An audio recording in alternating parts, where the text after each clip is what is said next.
Before the surgery, I don't know if I could tell you what my mom's laugh sounds like. Like at one point, I think I had a really hard time remembering it because she just didn't laugh often. I mean, I'm probably not because she wanted to, but again, because she was probably in pain.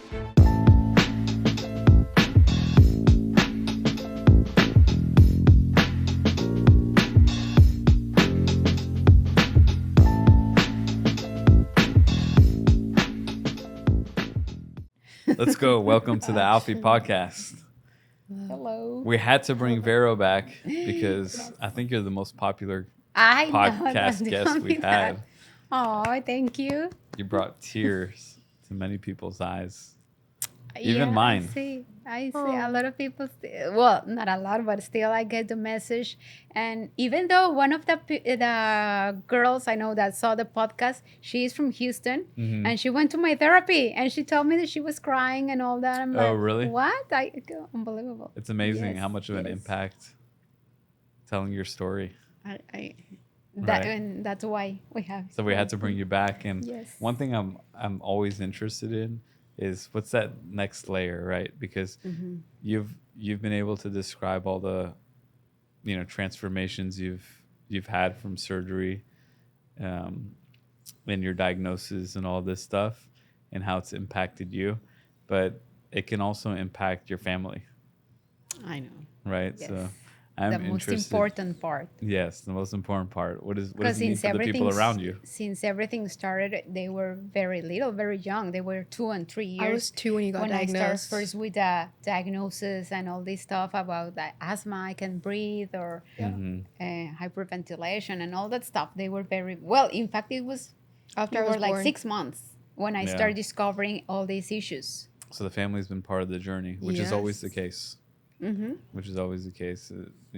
Seeing it from my side, we see that patients they don't come alone. They come with a family member, spouse, mother, father, kids, and it very much impacts everybody. When you're tired, when you're irritable, when you're going through a lot of things, it affects the entire family structure. So it's an interesting perspective to talk about. Yeah. So we have Tammy here. Yes. Here. Hi, guys. and just a small quote before Tammy starts. Yep. My other one is supposed to. My husband went to one of these therapies that they talk about your past and how has it impacted, and something that we didn't know about. Samantha, my other one, they're 1 year apart. She just 15 turned months 17. apart. She apparently all this has marked her life. That's why she wants to be a doctor, because she had seen all my pain, all my struggle, or what I've been through, and that's what marked her to be, or what she chose this path in life, and that's why I want her to She come. couldn't be here because she has an anatomy test tomorrow, Oh, good for her. and She she's That's like, awesome. I need to study. but she said like, don't worry, I got it all. Yeah, Like, I can talk enough for both when of us. we were driving here, and I was asking, what are you so happy? What are you gonna all talk about? And she started me telling things that I was, oh my God, I never thought she went through all these. Right. And I'm like, okay. I won't do the talking. You're gonna. I mean, yeah.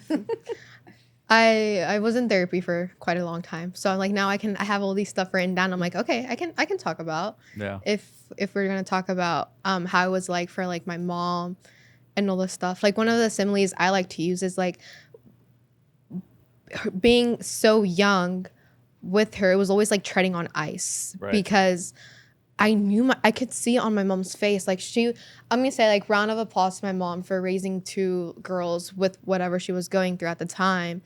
And, with my dad being busy, like working and traveling and providing, like sometimes it was us 3 in the house.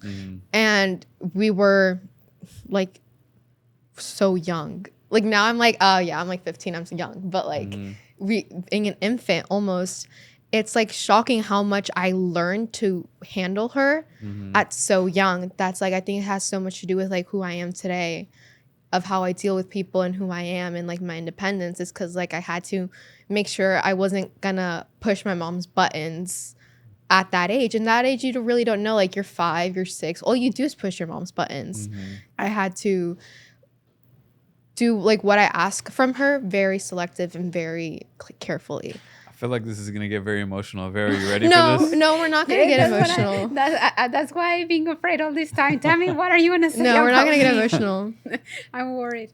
No, but like, yeah. So I think it's great. I think moral of the story, like just before we get into the nitty and gritty of it, it's like if you're not gonna get the surgery for yourself, do it for like the people around you, because I think that has the biggest impact. Yeah. Yeah, definitely. She came prepared. She can. Yes, if we're gonna, I feel like if my mom was like, "Hey," my mom asked me like, "Hey, do you want to do it?" Or last time I was here when my mom did her first, he was like, "Hey, would you like to do it?" And I'm like, I could talk about this for hours. I think it's very important I love the topic of like little things that make a person's life. Yeah. Like little things that contribute to who you are today.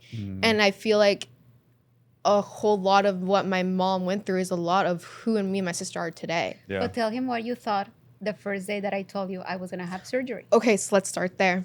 So I played, like I said, we knew I played volleyball my whole life. Up until I didn't. I had knee surgery. It was a whole part of what I went through in these recent years. But this has to do with the fact that she was dropping me off at volleyball practice. And me and my mom, before the surgery, we've had a very rocky relationship. I've always been, and I can talk about this now because, again, went through a few years of therapy and I finally understood it. I've always been a tad more mature than most people my age.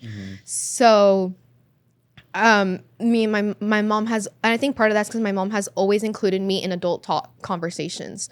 She's never sugarcoated anything. She never gave me like a little kid version. She was always, this is how our situation is and how it's going. And this is why I've always had great talks with my mother. So anyway, we were on our way to volleyball practice. She always dropped me off with a hot dog sandwich. And she was telling me, "Hey, Tammy, isn't a hot dog a sandwich by definition?" Okay, so it was a really funny story. We didn't have hot dog bread, and I really wanted a sandwich. So she just put what you put in a hot dog into the sandwich bread, and I'm obsessed with them. Like they're my favorite thing. It's really fun. But okay, side note.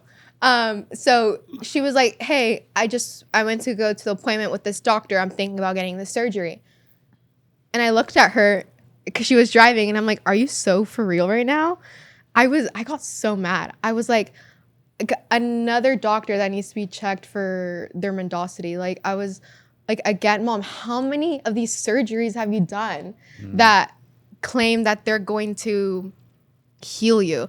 Like, let's start off. When I was 5, you got a nose surgery. When I was 8, you got that will help the breathing, right? Yeah. When I was 8, you got your uterus removed. When recently, when I was 12, you got explanted, which I mean, I love that doctor who did it. Like, he's an uncle to us, but like you said, that was gonna change your whole attitude, and it didn't. Like it got you a lot better. We've got through it. I've been checking points. Okay, like, no surgery. Okay, to breathe, and then the surgery for that hysterectomy because I was just bleeding a lot. Okay, we need to take it out. That's what it's making me just feel tired. Is it Maria? Yes. No. Maria Dolores. Remember that I was always in pain, and she was like, "Well, I've lived like this with you for my whole life. So we just need to accept it. That's how you are." Sam, it's interesting because you think about, you know, a lot of patients like you have been through the ringer, right? Seen through a lot of specialists, a lot of time, a lot of money. A lot of disappointment, frustration. It came back to haunt me when it was my knee, and nobody knew what was going on. But to hear about it from secondhand, it sounds like there was secondhand frustration and resistance to doing more. Yeah, I remember I got down from the car. I slammed the door at her because I was emotional and moody, as that happens at that age, and I was just like, I'm done with this conversation. I got out of the car and. I had a horrible practice that day. I could not play at all. You were stressed. My mind was somewhere else. I was like already thinking like, okay, if there probably goes my college funds, in that surgery if she ends up doing it, and then she's like the recovery. Okay, so what that's gonna look like is my mom in bed for like potentially 4 months. I was thinking about it like, okay, that means like my sister's getting her license. Okay, she'll be able to take me to school. But if she's taking me to school, then there's a lot also that sure. the recovery in all the surgeries impact. that I've been, it's a lot of recovery, and there's the one that suffer the like, consequences. We're the ones that For are warming up my mom's food and taking care of her. And like my grandma's a great help. My grandma's a great help. I'm glad you're talking about this because it's a really interesting perspective that me as a doctor even would take for granted, right? Because I don't see you. Yeah. In the consultation. No. I see you. Right. And what we're dealing with all the issues that you're having. We're coming up with diagnosis management. We're going to go through the process of, making recommendations and talking about what surgery will look like. But we take for granted what that means for a family. Right. And everybody else. So it's an interesting perspective. I'm glad we're having that discussion. And I remember the day that I came with a counselor, advisor, psychiatric. Our psychiatrist, Dr. And Andre. Are you ready? Everything. And I always thought about me. Yeah. I never thought about them. So even for you, you're not thinking about the impact. Really. Yeah, I never thought how much they will impact or how much they or how much they will not suffer or went through with all the surgeries. But like firsthand experience. So so before this conversation, then was that new for you that I she just was learned upset? it today. That I felt like this. Driving here when I'm told not. her, Yeah, what are you gonna talk about? I mean, like I said, I always had to tread ice with her. I wasn't gonna burden her with my actual you kept thoughts. This to yourself then. Yes, so you didn't even know she was in the upset. car. I was just just nodding. I was today. nodding. I was thinking about all of this in my head. I was like, "Are she so for real right now? She's gonna do another surgery. That's probably gonna end up in the same way." I was like, "Are you so serious?" And but I was just nodding. I was like, "Okay, mom, if you want to do it, like if you really think that's what you need to do." And I just got out and slammed the car door and went. And you guys were always very close, right? It seems like your family is always close. We've always been close. I mean, I think it was just like the part where you advance in this thing called adolescence, and she was getting more and more on my like annoying side. And I was like, it's common. Like there's an age where mom and daughters will start to fight. But like with her condition and me feeling everything that I was feeling, it was like there was a point where there's adolescence and you don't feel as I told you, sometimes I could even stand myself. Like I was very tired, very in pain. Right. Yeah. And you're going through so much. Yeah. You're always. That I'm like, okay, I need 5 feet. You need 5 feet. Let's just call it a day. Okay. And let's talk I about have 3 how children of my own. It's like they change so much, so fast. Yeah. Yeah, it's crazy. Yeah. That your relationship with your kids changes every day. Yes. Because now 2 years post-op, even like 1 year post-op, we are best friends. I'm like, Mom, you want to go do this? And it's like our little adventures that we have. That's the point. How you get it, how everything changed, and how good it was after that. Yeah, I think it's Maria Dolor no más. No more. No más. I don't have to take naps. No. I wake up and I have already my gym clothes and I get with you and prepare lunch. When you don't really wake up, but it's okay because we get up really early. It's just so much how I change. I'm still kind of like scared to like give her like my full on like experience firsthand. I'm still like, how much can she handle? Is she gonna need a nap soon? Is she gonna get cranky soon? Like it's too good to be true. Yeah, a little bit. I'm getting more used to it now. She's getting a lot of it now with my sister. I was always like, how much can she take? Because growing up, I was like, how much of a burden can I place on my mother? Like, how much? That's interesting. So you were on eggshells. Eggshells, completely. Wow. It's like I knew. It's not that because I wanted to give her things to worry about, but it was the fact that I didn't know how much she could handle. So I didn't want to give her unnecessary things or give her unnecessary worries when I was growing up because I didn't know when she like not that she wouldn't want them, but it's just like, is she gonna crash out on me? Is she gonna get cranky? She's gonna get like sad. It's just things I didn't want to burden her with like small things, and like she doesn't need that in her life right now. She just needs her nap. So well, in part, maybe it was good that I felt like that. They already knew. Remember that I told you 2 years ago before surgery, I was like, please God, just take me. I can't anymore. Yeah. And I feel relief and safe that they already knew how to do laundry, how to do dishes, how to cook, how to bed, like everything in the house. They knew how to do it by themselves, and they wouldn't run need a household. You felt comfort in knowing that they're independent. Yeah, and I was like, if I need to go, I'll go, because they already know how to survive. I mean, it's just like I was up last night. I just think of like just the final points I did want to make on this podcast, and I was like, it really puts into perspective how, you know, kids that age are probably thinking, oh my God, when I get home, I'm gonna ask my mom to color with me, and I'm gonna ask her to tie my shoes, and we're gonna go to the park and all this stuff. And I'm like, we did it. We did it, but I wouldn't ask you for, like, if you took me to the park, I wasn't gonna ask you for anything more that day. Or if you're gonna color with me, I wasn't gonna ask you for more that day. I knew if we were gonna do something, it would be like that's the only thing we did. Well, you talked about that in the last podcast, that like, or we going were out on vacation. Yeah. Like it was very difficult for you to go do activities. It's honestly like at that age when you're not fully comprehending the situation that's going on, it gets you angry because I'm like, we're in the middle of Paris and I want to go, I don't know, still keep walking and stuff, and like mom has to go to bed, and like you start directing anger to that when it's like not resentment, anger. When it's like, poor thing, could not breathe. Yeah. So you're battling the frustration, but also the empathy. Yeah. You have for your mom. Yeah. That's interesting. Empathy, I never knew she had all this resentment.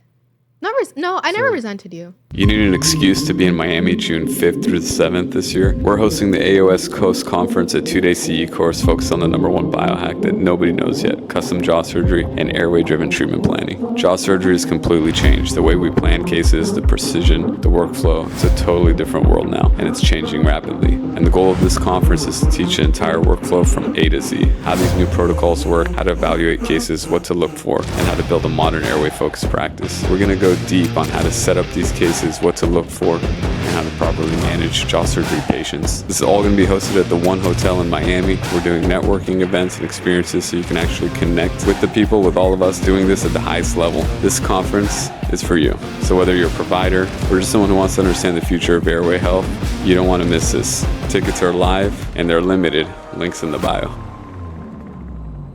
So it was the fatigue, being tired. Was she more irritable and now she's not? I mean, she still has OCD, but I guess those are mothers for you. God. Yeah. You are the same. Excuse me.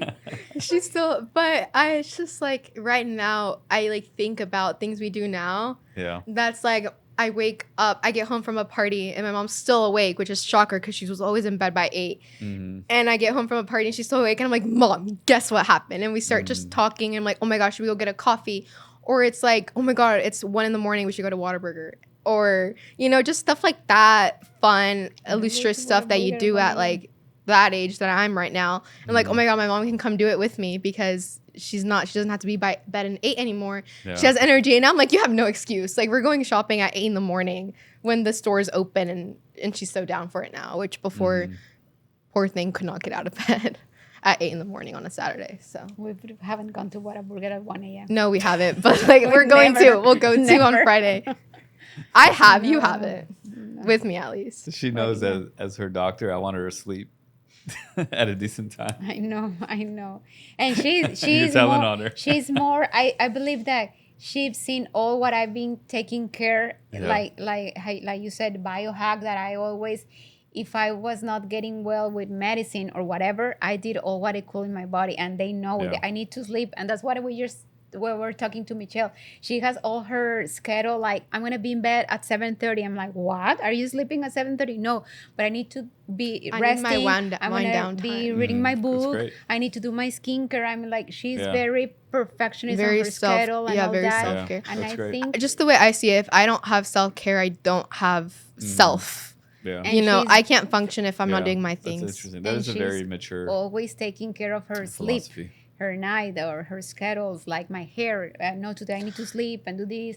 And I think they all been learning about about what we had to do in my life to take care of myself, and it was the only way to survive. Yeah. Because imagine if I was reckless, eating whatever junk you food, had no choice. You couldn't do it. Sleeping or partying or doing stuff, I wouldn't survive. And I think it's part of what it made you. And that's not a bad thing. Like learning to take care of yourself at that age that we did, it's like that's not a bad thing at all. I think it's such a great habit to start. Like, a great habit. I regret it, maybe how mature they are or how they are conducting their life, but now that I'm seeing it, I don't think it's a bad thing at all. It was ahead of the curve. But then the curve becomes a sphere. Why do I had to go through all that to be like this? I mean, things happen in life. A biohacking family. Yeah. We have the red light too. The red light. The red light. Nice. And to this day, I've never tried McDonald's. Good. Never have. You don't need to. It was. I never got into. I say, Mom, you lied to us about ice cream, about you said ice cream tastes like yogurt. About Coke. Wait, where's that? Where's that? I movie tried from? them. Remember that I had this of like no carbs, no sugars, no what else? No carbs, no sugar, no soda, no artificial sweeteners, That's no great. dyes. But it was because I remember if all that toxicity I was lactose in my intolerant. body, eating all that, it will just cause inflammation and my body will hurt worse than ever. Your threshold for dysfunction was very low. I mean, yeah, like we if you talking even about driving you somewhere, it was like painful. We were just talking about. Remember, I was driving and how my legs will. I remember I had to hold the steering wheel one time because her whole body cramped. Like it will start just getting all these cramps in my body, and it's like I never did anything again. It was just the surgery, how my airway was open and how just everything started to get cured inside. Or I still amazing. even think it's like a miracle. It's a miracle how if you breathe, if the oxygen will cure you, will help. Like the now she's paranoid with our breathing. So if your family member does get the surgery and then they'll start breathing, be ready to like them check on you while you sleep if you're breathing right. I have jumped 1 or 2 times from that. So she just comes in my room and she's listening to me to breathe. She's a champion for airway health. Yeah, and I have a great airway. I've been told. we haven't. We'll have to see later. We can get a scan later. Okay, that's great. The recovery time. And I still, I won't never get tired of sharing it to someone because every person that finds out, I just saw a customer on Friday and she went, I don't know where during the weekend. And this Monday that she went to pick up her stuff, she told me, oh my God, I talked to you. I talked to my friend about you, how you had all this and blah, blah. And he has a lot of pain on her TMJ and blah, blah, blah. I'm like, I need, can I share your information? I'm like, sure, yes. Oh my God. Me with my friends now, they're like, my jaw really hurts right here. And I'm like, it must be your TMJ. Here, I want you to search up smell airway symptoms and tell me if you have any. Or even like people, I start noticing some of my like peers in class that they have like a backed up jaw. I'm like, oh, they need surgery. Yeah. You can see it. Or even like, I have 3 children. They're looking for mouth breathers. And they'll point them out to me. Oh my God, that's such like an insult, like being called a mouth breather, but like it's genuinely like so bad for you. Like you need to breathe through your nose. And this is like the first time I breathe through my nose because I was a mouth breather my whole life. And then I had nose surgery recently. And now I'm breathing through my nose. We were gonna check also with Dr. Alfi. Yeah, but like, hey, the nose is the first part. But it's what we said. It's in school, the teachers are the ones that's supposed to. Well, not supposed to, but it's a good thing that everybody gets to know because everybody can see it and because there are more people could get help. There are more mouth breathers than nose breathers, unfortunately, nowadays because of the small jaw epidemic. But you don't want to be an MB. No. You don't want to be an MB. So it's a good thing that we're educating people about it. Yeah. So this perspective is interesting, like how much your relationship has changed with your mom. Yeah. Vero, how have you recognized your relationship with your family? Has that been obvious to you that it's different? I know, I've always loved them and I felt I'm very, very mama like bear hugger and want to be like very affectionate. Yes, but it was like with pain or with sacrifice or like pushing it very hard to make them feel it like so they could see what I was feeling about them, like, but I had to struggle a lot, like to cook, to this, to be there To be present. To be present and to make them feel loved and to attend all the things that they needed to do. And now it's just like so easygoing, so happy, so easy to do it because it's like second nature. I'm just okay. My body's fine. As I said, I can wake up with them at 6 a.m., be ready in my gym clothes. After they go, I start doing it. And I don't end up till like 10. And it's constantly like work, this, home, picking them up, this, that, all day doing something. And it's effortless. You can do it. Yeah. Obviously, by 10, I'm going to be tired, but normal from all the stuff. But not in that constant struggle and pain and feeling like my body's just going to stop in one moment and I won't be able to succeed or survive. And it's like, I'm very, very happy. And that at this age that we can talk about everything and that I can be for them. And so, like they said, everything happens because of a reason. And maybe it was my way or my path to get to this point and to help others and realize. But it's great. Yeah. I mean, it's nice to see you so happy. Like every time I see you, you're just smiling and laughing. Thank you. And maybe that's because you appreciate these times. Yeah. And I think it's crazy. Like before the surgery, I don't know if I could tell you what my mom's laugh sounds like.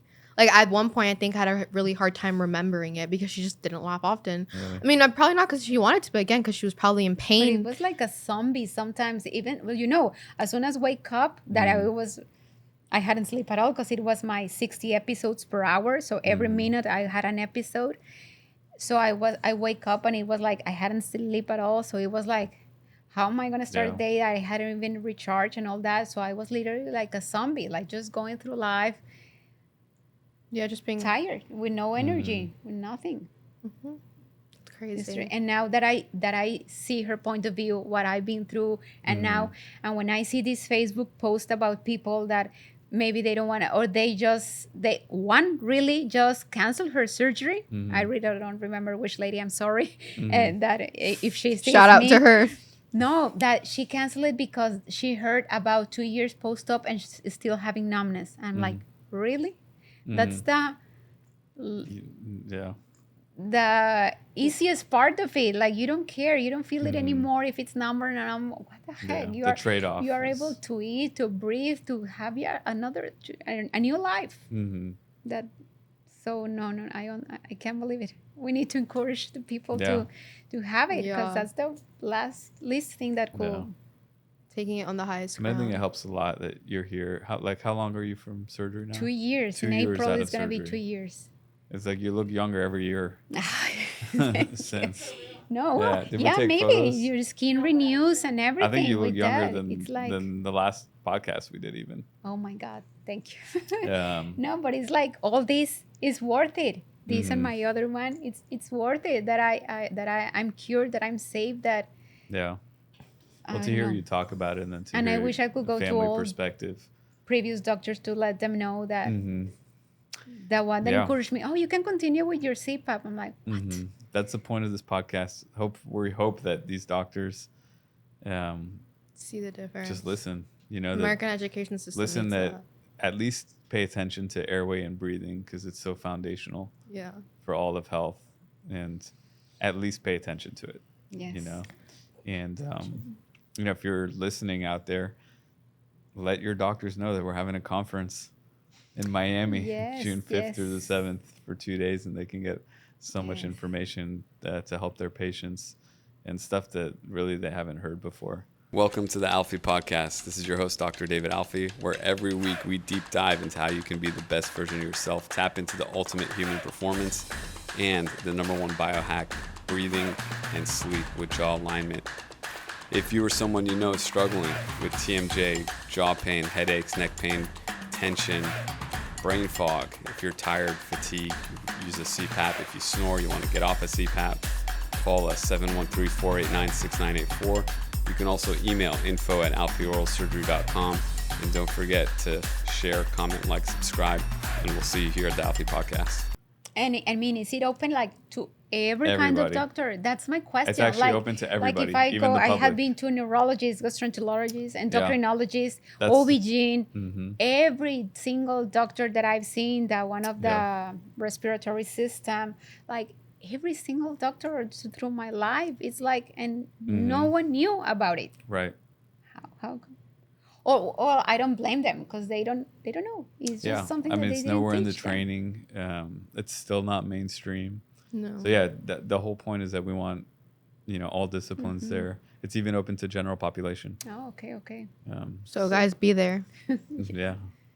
Yes. It's great. It's in Miami on the beach. Yes. Make a vacay out of it. So, but yeah, I would love psychiatrists to be there, neurologists, primary care physicians. I told my therapist, I was like, hey, watch out for this. That's a great. It's huge. I mean, it's huge. Everyone with anxiety, depression, should be screened for breathing and sleep first. It should be the first thing that's ruled out. All mental issues. Because if, like, I feel the symptoms in my body, but like the brain, how it's surviving. If your body is like that, how's your brain? Correct. Damaging. Obviously, it's not breathing. So it's not oxygenating. It's not processing. And it seems so common sense, right? It does. That's the craziest part of it. Then you should sleep. Yeah. And some people if you're not breathing, because I had also the cognitive part, that my eye, that I was not seeing anymore with this eye, stuff like that. That how come? Strange. Yeah. Well, I don't know how the body works exactly, but I know how it got cured just by breathing. Yeah. Have you done blood work since our last podcast? Since the last, yes. Well, not anymore. The autoimmune ones. Yeah. Because it was negative and I don't feel any symptom to have it done again. So still cured. Yeah, but I did that one because I was amazed. Like, okay, it's been a year. I haven't had any pain at all. Let's do it. You Let's just want to verify. Yeah, to verify. But all my other typical ones of everything's perfect. Everything. Yeah. It's amazing. Clean bill of health. Yeah, I just had it in November, right? All my blood work and perfect. Wow, yes. That's awesome. You look fantastic. Yeah, thank you. I'm so happy you guys are here to share this. Yes. We're happy to be here. Closing messages. Nike, just do it. Just do it. Oh, I like that. Yes. We can get a promotional ad in there. Just do it. Not sponsored, by the way. But yeah. I like that. Yes, just do it. Yes. I mean, we do have Nike Go for it. There's all that part that they say oh, it's going to be 3 months and you're not going to be able to eat. Oh my God, you lose weight. And that's a bonus part. You lose weight and you enjoy it. You have different foods that you never had, all the milkshakes, all the protein shakes, all that stuff. And it's worth it. It's worth it. I'll do it again. Yeah. I'll do it again 1,000 times. No, but if I knew 20 years ago, if I knew now, I'll do it again. Yeah, because it's worth it. It's all life-changing. But I mean, it's difficult to explain. A lot of people that I see, tons of people with complaining about pain, about hormonal issues, about all the imbalances in their body that they don't know what it is. And I'm like, okay, if you have tried everything, just go and get checked. Yeah. You have what's the typical to know? Just the scan to see the airway? Just come in for a consult. We'll take a cone beam CT, go through the symptoms, and we can evaluate. Is your airway restricted? And unfortunately for modern humans, almost everybody has some type of restriction of airway. Our jaws are just not large enough. And it's so common, but it's the first thing that everybody misses or ignores. So I'm glad we're here talking about it. So come, because all the symptoms like multiple sclerosis. Hey, let's put your list of diagnoses before jaw surgery and after. You got to hear this list. It's pretty incredible. The first surgery was Vero. We're gonna say Maria Dolores. Maria Dolores, yeah. That was her nickname. Mary in a lot of pain. Mary in a lot of pain. Or a lot of pain. Had these diagnoses of. Well, that was since I was little. Now that you mention it, yeah, of course, and I didn't know. It was just it was something.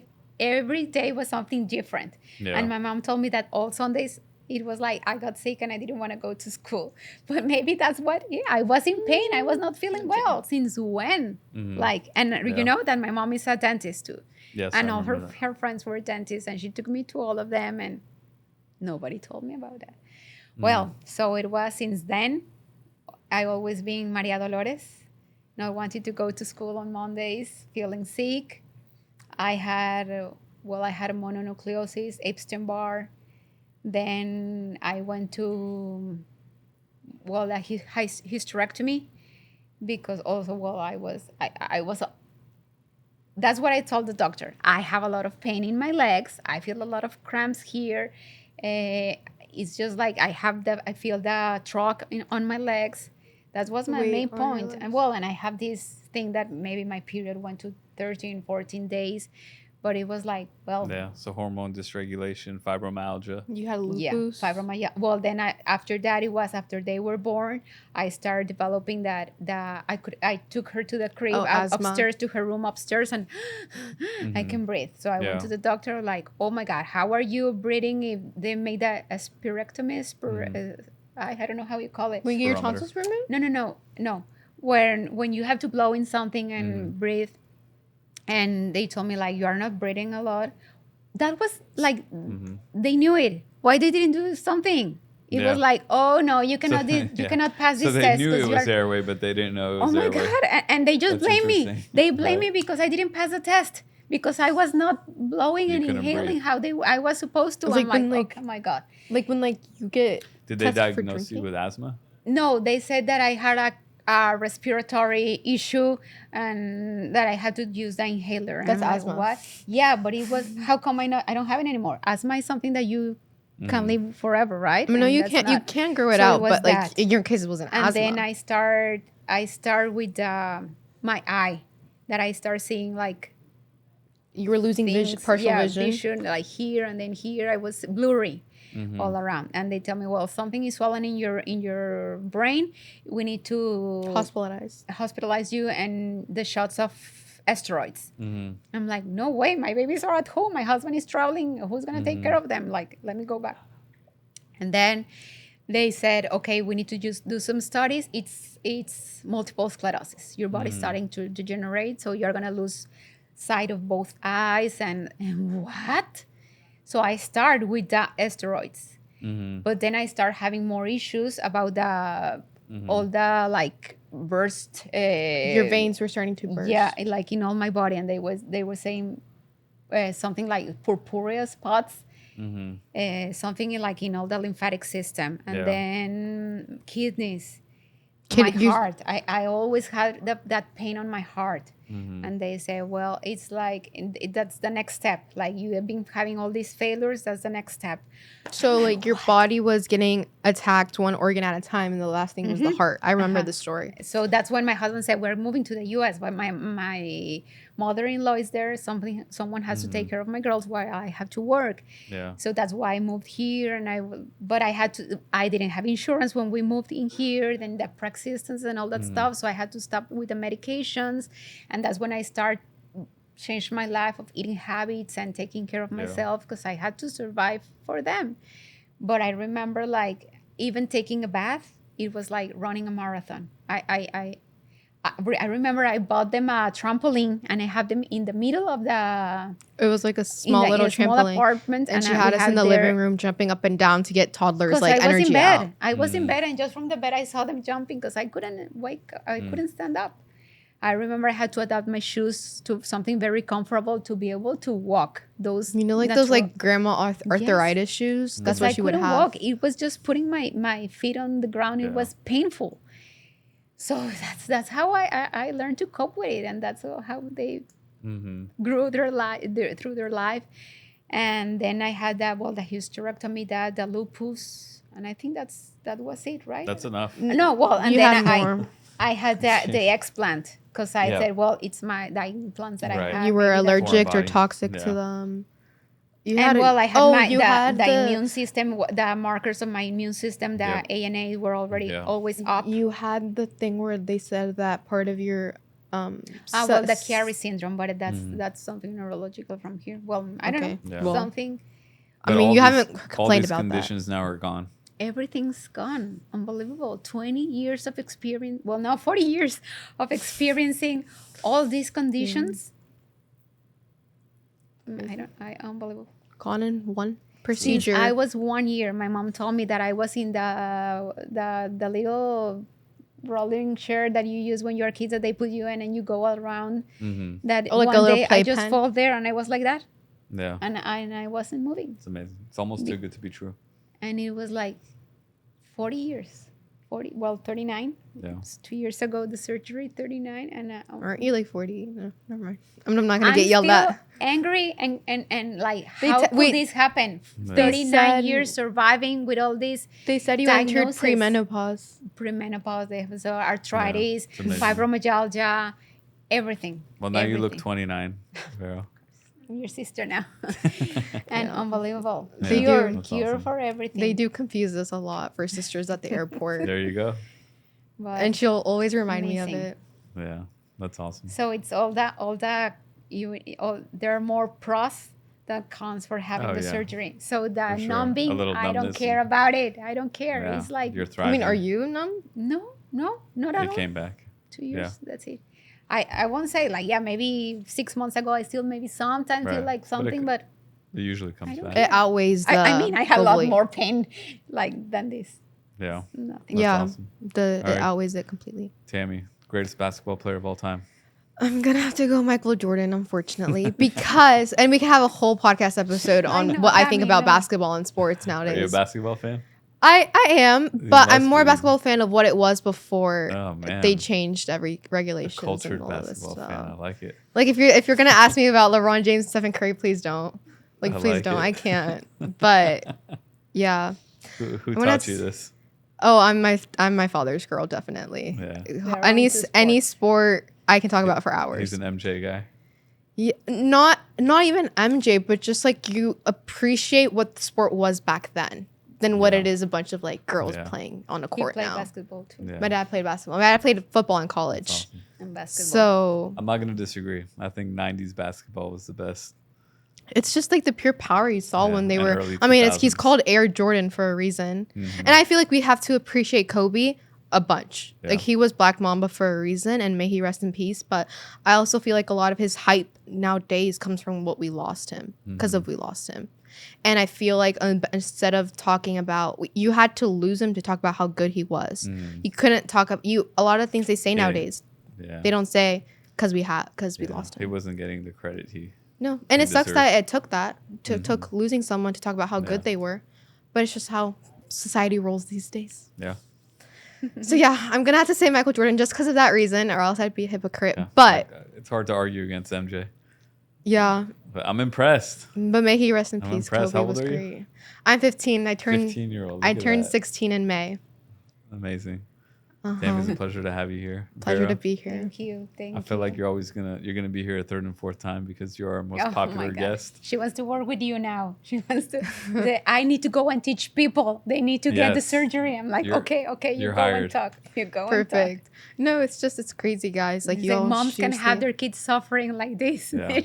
I mean, there's so many people that have all these diagnoses and never think about airway and breathing. I think of people that really get, for example, really mean parents that hit their kids, or they just get desperate and all this because they're not feeling good by themselves. Yeah. So They're not thriving. That's awesome. that's it. I don't know if we already went through a lot.